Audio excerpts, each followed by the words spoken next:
to our next video for other disorders. So we're going to talk about a couple different types of disorders that didn't fall into any of the previous categories that we had talked about. So first up, we've got some developmental disorders followed by uh, somatoform disorders. All right, so first up, we've got developmental disorders. Autism is in there. All right, developmental disorders are a group of disorders that involve distortions in development of basic psychological functions that are involved with your social skills, language, perception, or motor behavior, so motor skills. Usually these occur or are diagnosed during infancy or childhood or even as late as adolescence. All right, so here are some developmental disorders. The three we're going to look at are right here. Right, so autism, Asperger's, and pervasive developmental disorders, not otherwise specified. And I'll explain what that means in a second. So first, you have your autistic disorder. This is basically your classic autism.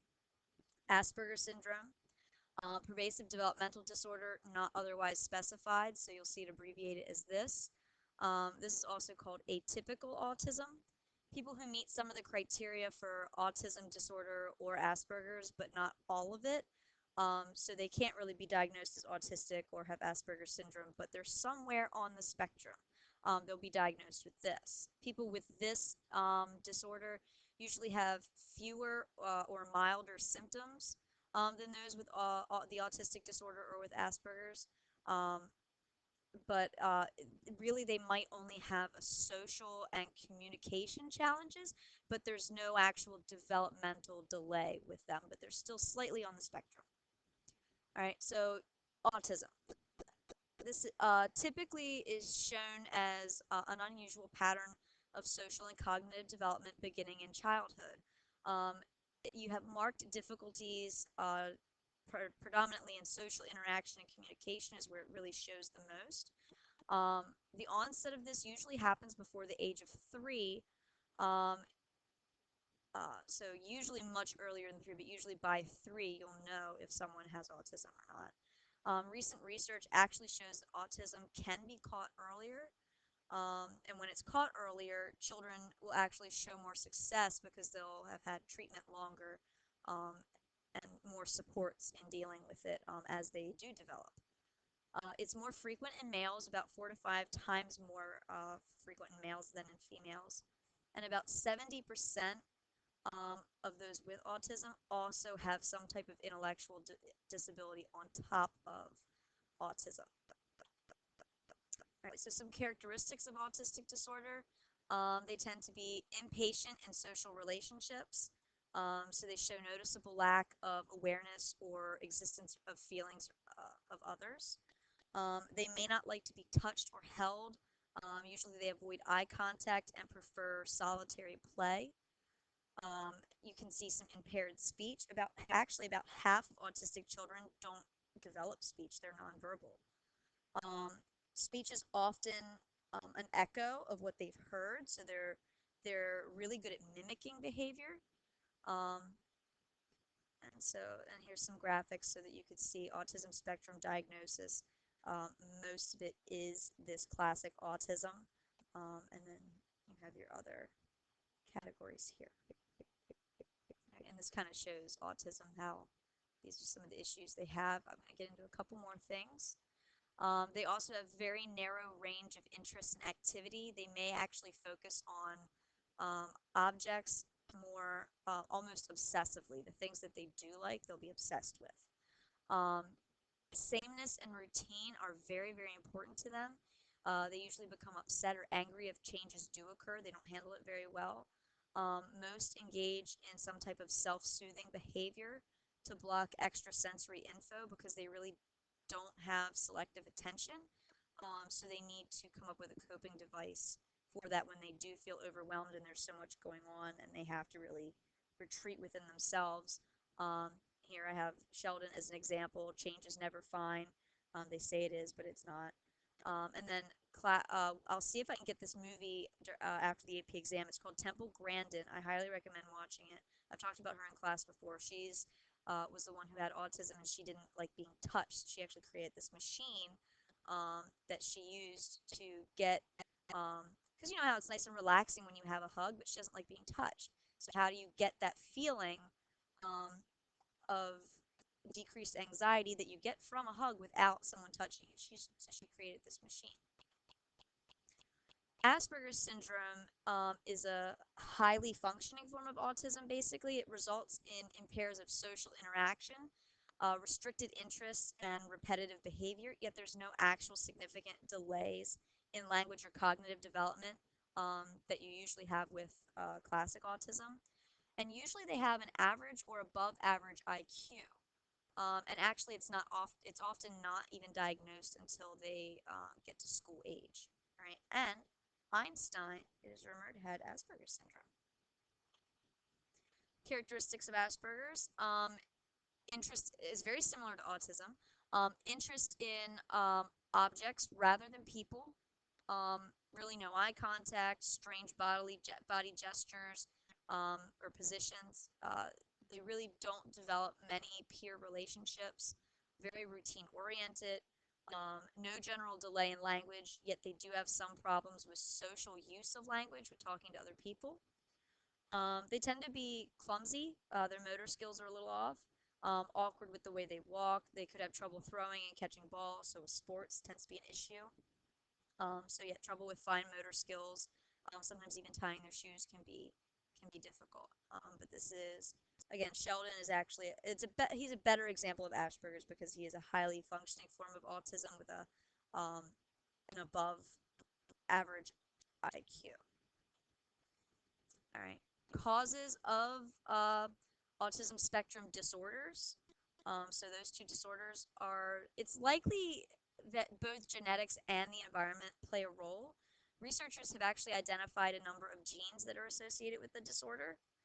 Um, Studies of people with with autism spectrum disorder have found irregularities in several regions of the brain and abnormal levels of serotonin and other types of neurotransmitters in the brain that could contribute to why this happens. But there's still a lot of debate over what really causes it, and the causes and those diagnosed with it is actually on the rise. Now, I've been thinking, is it that all of a sudden more and more people have some type of autism spectrum disorder, or are we just diagnosing it, or are we just able to actually identify it and diagnose it where we weren't before? So do more people actually have it than they ever did before, or are we just able to recognize it and diagnose it based on what we know more?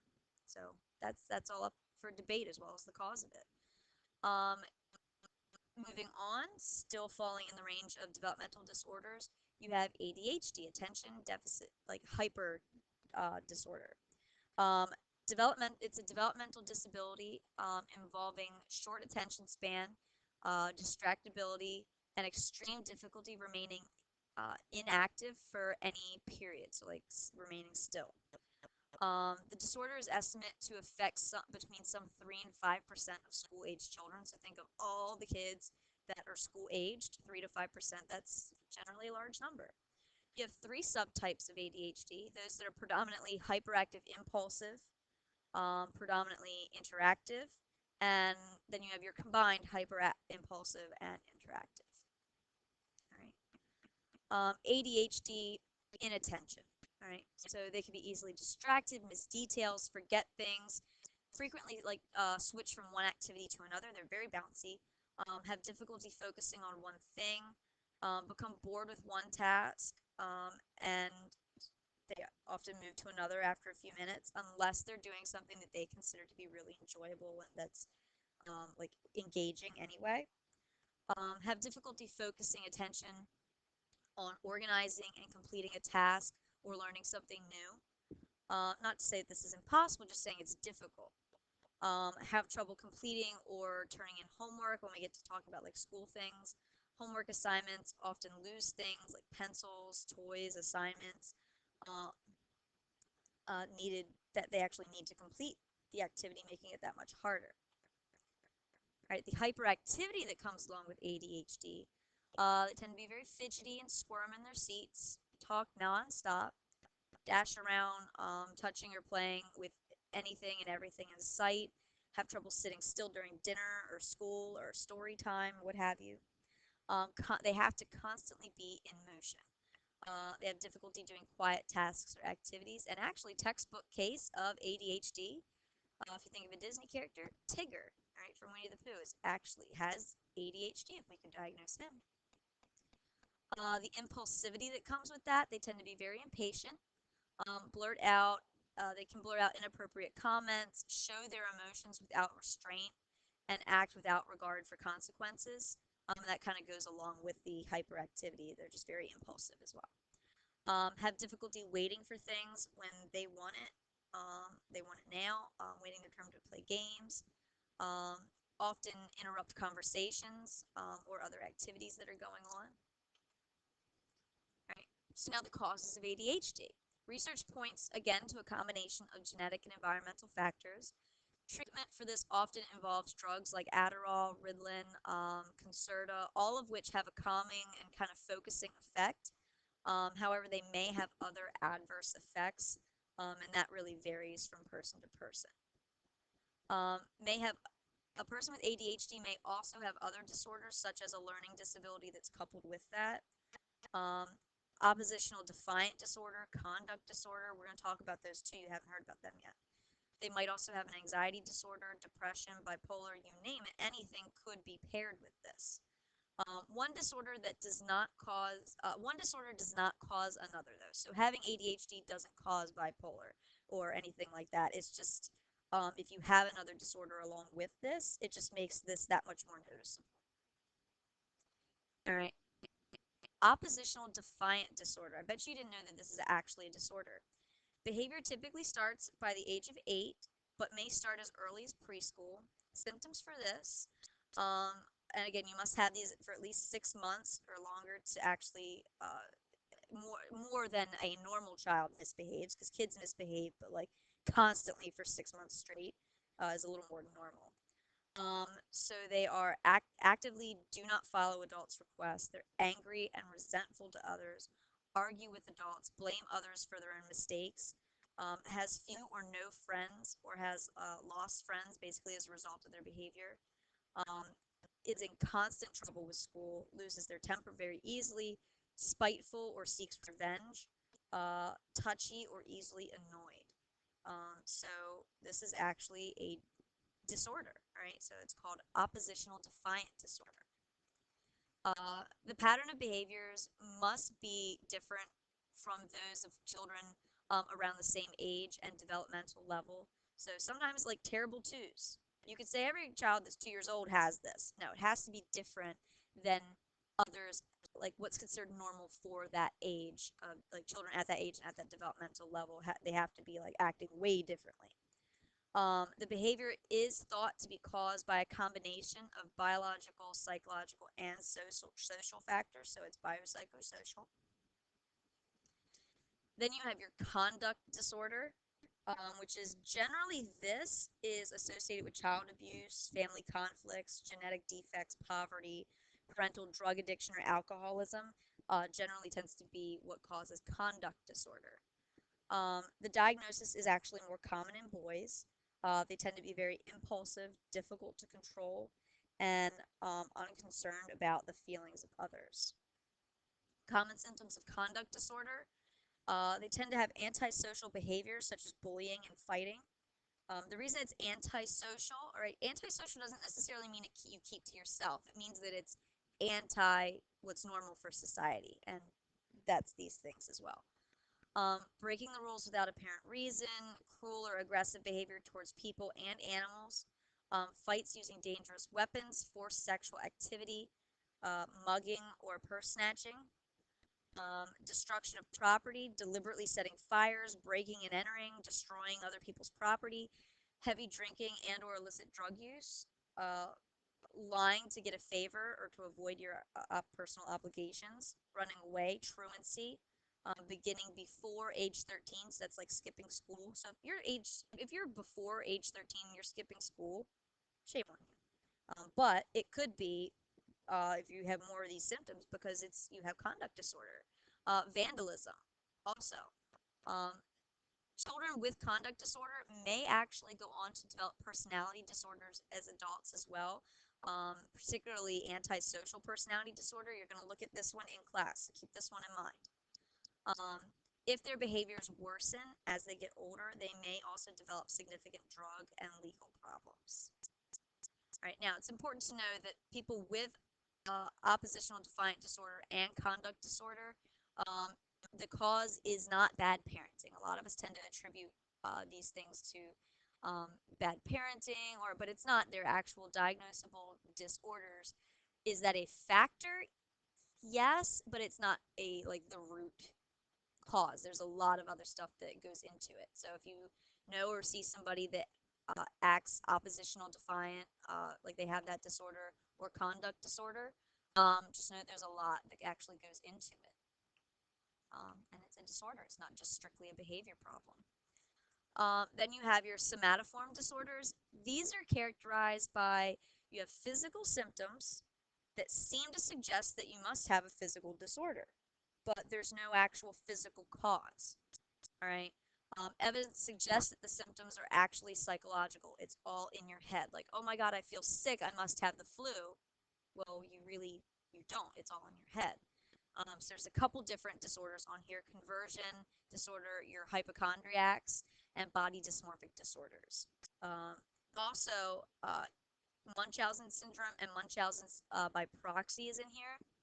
If you haven't heard of these before, give them a Google. They're interesting. Munchausen syndrome it's where you it's kind of like to the extreme of conversion disorder. You think that something is wrong with you. Munchausen by proxy is actually where your parent thinks there's something wrong with you and they convince you that something's wrong with you. So give these two a Google. They're really interesting to read about. WebMD those. The first one, conversion disorder. Those are unexplained symptoms or deficits affecting voluntary motor or sensory functions that suggest that there must be a medical condition present. But we go to look for one, and there's no medical condition actually there. You have all these symptoms of something being wrong, but nothing is wrong with you. The onset usually happens after stress. After a very stressful event, all of a sudden you feel sick. You've worried yourself sick. Common symptoms from this, actually, this is you would think, oh my God, I worried myself sick, but you're worrying yourself severely sick to the point where common symptoms are you feel paralyzed, you can't get out of bed, temporary blindness, deafness, difficulty walking. So you've made yourself extremely sick, but again, it's all in your head. Nothing is actually causing this aside from maybe stress. Many of the symptoms are anatomically impossible. All right. For example, there's something called glove anesthesia, which is the inability to feel your hand, but you still have sensation in your arm. All right. That's physically impossible, but in your mind, you make it possible. One of the most significant indicators for this is something called labile indifference, or the beautiful indifference. A person with this has extreme anxiety in other areas of life, but they have a lack of concern about what appears to be incapacitating them that's become a physical ailment. Often such symptoms allow a person to basically escape a current frustrating situation, and sometimes it leads to a secondary gain, such as you get attention or affection from someone, because you're like, oh my God, I can't move. Now you have attention. It's taking your mind off the fact that you're stressed, all right, and you're getting attention for this so-called this ailment that you have now. Hypochondriacs, these are your people that you WebMD something and then you think you have it type thing. You have a preoccupation with the idea that you either have or might get a serious disease, along with misinterpretation of simple bodily systems functioning the way they're supposed to function. So three main characteristics of having hypochondria are: one, psychosocial arousal. You get worried or anxious very often about getting sick, and to the point where you have sleep disturbances.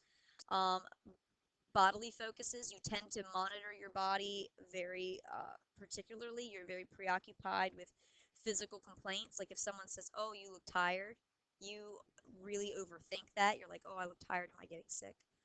Um, Behaviors are designed to avoid or check for actual physical illnesses. You avoid those who have a disease, and you engage in repeated self-inspection and medical consultation. Right? So if you think someone's going to be sick, you avoid them like the plague because you're like, I'm going to get sick. You have body dysmorphic disorder, which is a preoccupation with an imagined or exaggerated defect in your personal appearance. It's an essential feature for body dysmorphic disorder is the belief in an imagined defect or appearance. The preoccupation that you have with whatever this imagined defect is very time consuming. And often it's about size or shape of your body, facial features, acne or spots on your skin, wrinkles, thinning of hair, scars. It tends to be with those types of things. People with this experience marked distress over their supposed deformity. Their feelings of, like they feel very self-conscious about their air quote defect, and it may lead to avoidance of working or public situations. So you can see where this distress causes dysfunction. They experience higher rates of major depressive disorder and suicidal tendencies because they're so focused on this and it upsets them so much. And this typically becomes evident in the adolescent years, and it actually affects males and females equally. All right, and these are all pretty good representations of what people actually see. It's like, this is what you are, this is what you are actually seeing. All right, so you're not seeing what everybody else sees, you're seeing something totally different. So people with this disorder may develop an eating disorder like bulimia or anorexia from this. Someone who has body dysmorphic disorder, this is the human Barbie. Yes, this is a person, a real person. This is her name. All right, she's Russian. She's a model trying to get into singing and performing and things like that. That's what she looked like before. All right, she's pretty. And then she had all these surgeries, and now she literally looks like Barbie. And then there's this guy. I don't know his name, but I've actually seen him on. There's this series called Botched, right, where they like these plastic surgeons fixed botched things, and he tried to get on it. And the doctors actually they wouldn't touch him. They said you've had too much work done. You don't need anymore, and they turned him away because he looks like a human Ken doll, like literally. Um, so next class or in class, right? So we talked about the developmental disorders, and other disorders. What I didn't get a chance to talk about because I didn't want the video to go on for too long, but you're going to do all these in class. You're going to have a personality disorder packet. We're going to go through all of these personality disorders, right? So here's a pattern that gives you like synonyms for basically like what they are, some characteristics of them. And you're also going to have an Edmodo checkpoint quiz 2 of all the disorders that we've talked about up to this point. So your anxiety and mood disorders, schizophrenia, DID, um, and all the disorders from this video in that Edmodo quiz in class. All right, so I shall see you in class. Hopefully you got some good stuff out of this.